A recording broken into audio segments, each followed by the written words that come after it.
प्रयागराज महाकुंभ मेले में निकला शेषनाग, हुआ अद्भुत चमत्कार जिसे सुनकर आपके होश उड़ जाएंगे। प्रयागराज में 2025 का महाकुंभ मेला अपने चरम पर है। गंगा, यमुना और पौराणिक सरस्वती के संगम तट पर लाखों लोगों की भीड़ जमा थी। हर जगह श्रद्धा और आस्था का सागर लहरों की तरह हिलोड़े मार रहा था। चारों ओर भजन कीर्तन, आरती की गूंज, साधु संतों की तपस्या और भक्तों की भक्ति ने इस पवित्र आयोजन को दिव्यता से भर दिया है। लेकिन इस महाकुंभ का सबसे रहस्यमय और अविस्मरणीय पल तब आया जब संगम के तट पर कुछ ऐसा हुआ जिसने हर किसी को चौंका दिया। सुबह 4 बजे से ही संगम तट पर स्नान करने वालों की भीड़ उमड़ने लगी। चंद्रमा की हल्की रोशनी और दीपों की कतारों से सजी गंगा का दृश्य अद्भुत था। भक्त पवित्र जल में स्नान कर अपने पापों का प्रायश्चित कर रहे थे। तभी सूरज की पहली किरणें जैसे ही पानी पर पड़ी, संगम के बीचों बीच पानी में हलचल मच गई। शुरुआत में लोगों को लगा कि यह कोई नाव या जलचर होगा, लेकिन कुछ ही पलों में पानी की सतह से एक अद्भुत दृश्य प्रकट हुआ। गंगा की लहरों से 5 विशाल फनों वाला एक शेषनाग ऊपर उठा। उसकी काया सुनहरी चमक से दमक रही थी और उसके फनों पर दुर्लभ रत्न झिलमिला रहे थे। लोगों की आंखें फटी की फटी रह गई। एक पल के लिए पूरा संगम क्षेत्र सन्नाटे में डूब गया। हर कोई यह सोचने पर मजबूर हो गया कि यह चमत्कार है या प्रकृति का कोई रहस्य। शेषनाग का प्रकट होना मानो लोगों के लिए किसी दैवीय संदेश जैसा था। उसके फनों से निकलती हल्की रोशनी से पूरे संगम क्षेत्र को एक दिव्य आभा से भर दिया। यह दृश्य इतना अलौकिक था कि वहां मौजूद संत, महात्मा और विद्वान भी इसे देखकर स्तब्ध रह गए। कुछ लोगों ने इसे कलयुग में भगवान विष्णु का संकेत माना। उनका मानना था कि शेषनाग के प्रकट होने का अर्थ यह है कि यह युग अब बड़े परिवर्तन के मुहाने पर खड़ा है। इस अद्भुत घटना के तुरंत बाद संगम तट पर कई महान संत और महात्मा एकत्रित हुए। वे इस घटना का अर्थ निकालने में जुट गए। आचार्य वेदांत आनंद, जो वेदों और पुराणों के ज्ञाता माने जाते थे, ने कहा, शेषनाग का प्रकट होना हमारे शास्त्रों में लिखी भविष्यवाणियों की याद दिलाता है। यह संकेत है कि पृथ्वी पर धर्म और अधर्म का संतुलन बिगड़ रहा है। शेषनाग के प्रकट होने का मतलब है कि ईश्वर ने मानवता को चेतावनी देने के लिए यह चमत्कार किया है।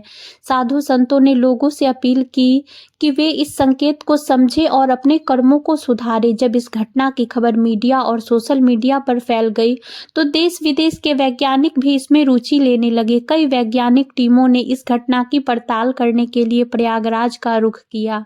भारतीय विज्ञान अनुसंधान केंद्र ISRC के प्रमुख डॉक्टर अनिल शर्मा ने कहा, यह घटना असाधारण है। हमें यह समझने की आवश्यकता है कि यह कोई प्राकृतिक घटना या वास्तव में इसमें कोई दैवीय तत्व है। वैज्ञानिकों ने उस क्षेत्र के पानी के लिए नमूने लिए और जांच की, लेकिन किसी भी वैज्ञानिक तर्क से इस घटना की व्याख्या करना मुश्किल साबित हुआ। शेषनाग ने लगभग 1 घंटे तक संगम की लहरों पर डेरा डाले रखा। उसके फनों पर झिलमिलाती रोशनी मानो कोई रहस्यमय संकेत दे रही थी। लोग मंत्रमुग्ध होकर उसे देखते रहे। कई भक्तों ने उसके आगे प्रणाम किया और मन्नतें मांगी। फिर धीरे धीरे शेषनाग पानी में डूबने लगा, लेकिन उसके जाने के बाद भी संगम की लहरों में एक दिव्य चमक बनी रही। ऐसा लग रहा था जैसे शेषनाग ने अपनी उपस्थिति से गंगा को और भी पवित्र कर दिया हो। इस घटना ने पूरे देश में सनसनी फैला दी। हर कोई इस चमत्कार के बारे में बात कर रहा था। सोशल मीडिया पर वीडियो और तस्वीरें वायरल हो गई। किसी ने इसे भगवान का अवतार माना तो किसी ने इसे पृथ्वी पर आने वाले किसी बड़े बदलाव का संकेत।